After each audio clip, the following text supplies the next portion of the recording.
pori tengefu la Ziwa Natron.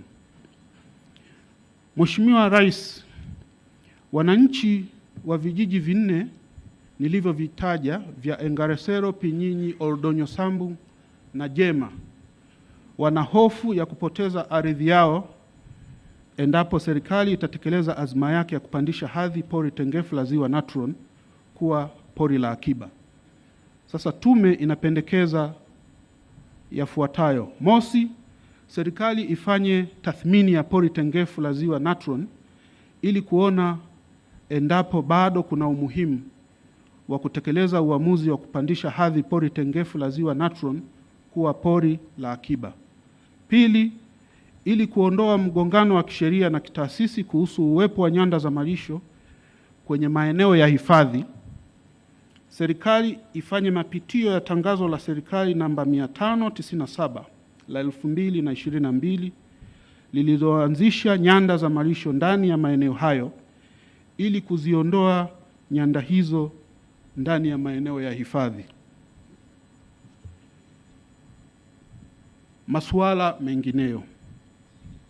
Mheshimiwa Rais, kutokana na masuala yaliyobainika kuhusu mifumo ya kimila na kiuongozi inayotumiwa na jamii ya wenyeji na mifumo ya mashirika yasiyokuwa ya kiserikali, tume inapendekeza yafuatayo.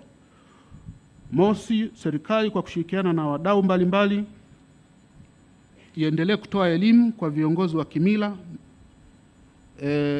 wa jamii ya wenyeji kuhusu namna ya kusimamia mila na desturi zao pasipo kuathiriana na mifumo ya kisheria na kitaasisi ambayo inasimamia masuala ya ardhi, uhifadhi, utalii na maendeleo ya jamii katika maeneo yao.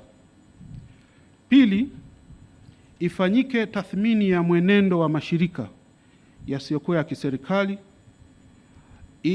yale yote ambayo yanafanya kazi ndani ya wilaya Ngorongoro na kuchukua hatua stahiki dhidi ya mashirika yatakayobainika kukiuka misingi na madhumuni ya usajili wake.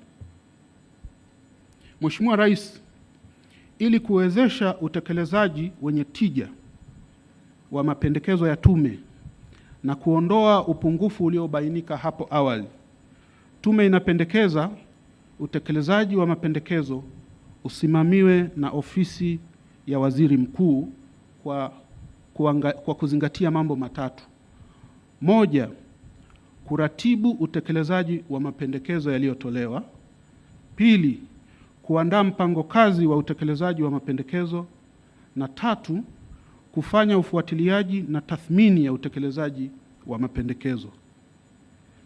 Mheshimiwa Rais, baada ya kusema hayo, kwa heshima na taadhima, ninaomba kuwasilisha kwako kitabu cha taarifa ya tume, muhtasari wa taarifa hiyo, lakini pia kitabu cha picha, yani photo book,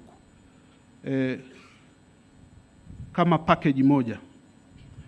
Mheshimiwa Rais, kwa heshima na taadhima, naomba kuwasilisha.